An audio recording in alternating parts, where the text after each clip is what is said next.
بسم اللہ الرحمن الرحیم الحمدللہ رب العالمین ثم الصلاۃ والسلام علی سید الانبیاء والمرسلین وآلہ الطاہرین۔ مومنین کرام، ہم میں سے ہر بندہ دعویٰ یہ رکھتا ہے کہ ہم اہل بیت علیہم السلام سے محبت کرتے ہیں، امیر المؤمنین سے محبت کرتے ہیں، اپنے آپ کو محبان علی کہلواتے ہیں، اور اللہ کرے کہ ہم اپنے اس دعویٰ کے اندر سچے ہوں، ہم امیر المؤمنین کے ساتھ حقیقی معنی میں محبت کرتے ہوں۔ بعض مومنین ایسے ہوتے ہیں کہ ان کے اندر اگر کوئی مصیبت آ جاتی ہے، کوئی پریشانی آ جاتی ہے، کوئی ایسا لمحہ آ جاتا ہے کہ جس کے اندر وہ حاجت مند ہوتے ہیں، ان کی حاجت روائی نہیں ہو رہی ہوتی، تو وہ ائمہ معصومین علیہم السلام کے ساتھ شکایت کرتے ہیں، شکوہ کرتے ہیں۔ یہ مومن کی شان نہیں ہے کہ وہ اہل بیت سے کسی بھی چھوٹے مسئلے پر شکایت کرے، شکوہ کرے۔ امیر المؤمنین حضرت علی علیہ السلام نے ایک ضابطہ بیان فرمایا ہے، ایک معیار بیان فرمایا ہے، ایک قانون بیان فرمایا ہے۔ مومن کون سا ہوتا ہے اور منافق کون ہے؟ مومن اور منافق کا معیار حضرت امیر المؤمنین نے نہج البلاغہ کے اندر ارشاد فرمایا ہے۔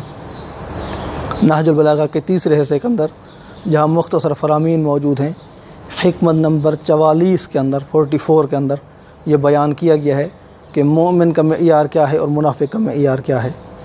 امیر المؤمنین کے ہاتھ میں جب یہ ارشاد فرما رہے ہیں، امیر المؤمنین کے ہاتھ میں تلوار موجود ہے، اور تلوار کی جانب اشارہ کر کے فرماتے ہیں لو ضربت بسیفی ھذا، سیف تلوار کو کہتے ہیں۔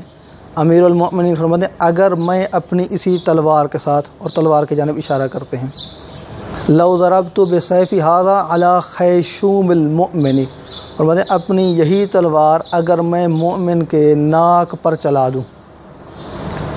بہت بڑی بات ہے، امیر المؤمنین اس محاورے کا استعمال کر رہے ہیں کہ اگر میں علی کسی مومن کا ناک کاٹ دوں، کس لیے، کس جرم میں؟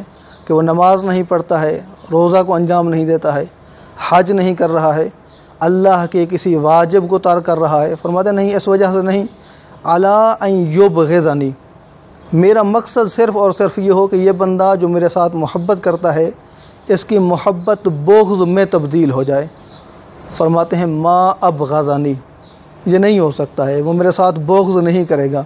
جو بندہ مومن ہے، علی علیہ السلام سے محبت کرتا ہے، اس کو امیر المؤمنین اگر بلا سبب اس کا ناک کاٹ دیں، امیر المؤمنین فرماتے ہیں وہ میرے ساتھ بغض نہیں کر سکتا، اس کی محبت بغض میں تبدیل نہیں ہو سکتی ہے۔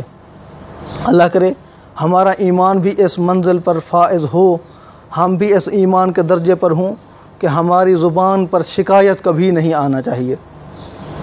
اور اس کے برعکس منافق کی کیا خاصیت ہے، منافق کی کیا صفت ہے؟ امیر المؤمنین مولا علی علیہ السلام کی زبانی، امیر کائنات کی زبانی فرماتے ہیں وَلَوْ سَبَبْتُ الدُّنْيَا بِجَمَّاتِهَا عَلَى الْمُنَافِقِ، جمتن کہتے ہیں ایسی کشتی کو کہ جو سمندر کے اندر موجود ہو، جس کے گرد بہت سارا پانی پایا جاتا ہو۔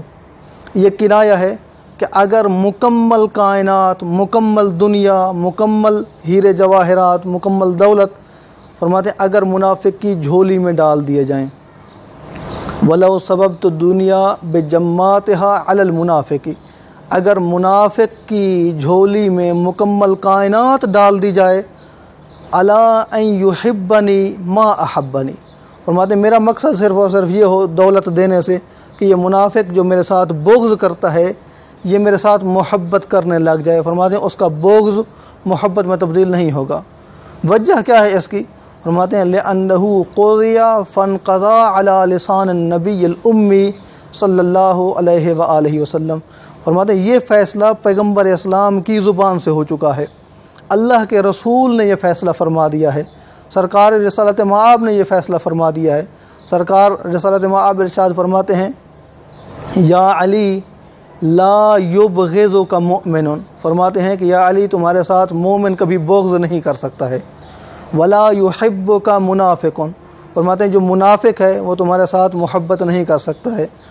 دعا ہے کہ اللہ کی ذات ہمیں امیر المؤمنین مولا علی علیہ السلام کے بتائے ہوئے اس فرمان کے مطابق ہمیں اپنے آپ کو زندگی بسر کرنے کی توفیق عطا فرمائے، اور اللہ کرے کہ ہم ایسے منصب پر پہنچیں، ایسے عہدے پر پہنچیں کہ امیر المؤمنین ہماری ذات پر فخر محسوس کریں، امیر المؤمنین کی ذات کے لیے ہم عزت کا سبب بنیں، اور دعا ہے کہ اللہ کی ذات ہمیں ماہ رمضان المبارک کے مفید ایام سے استفادہ کرنے کی توفیق عطا فرمائے۔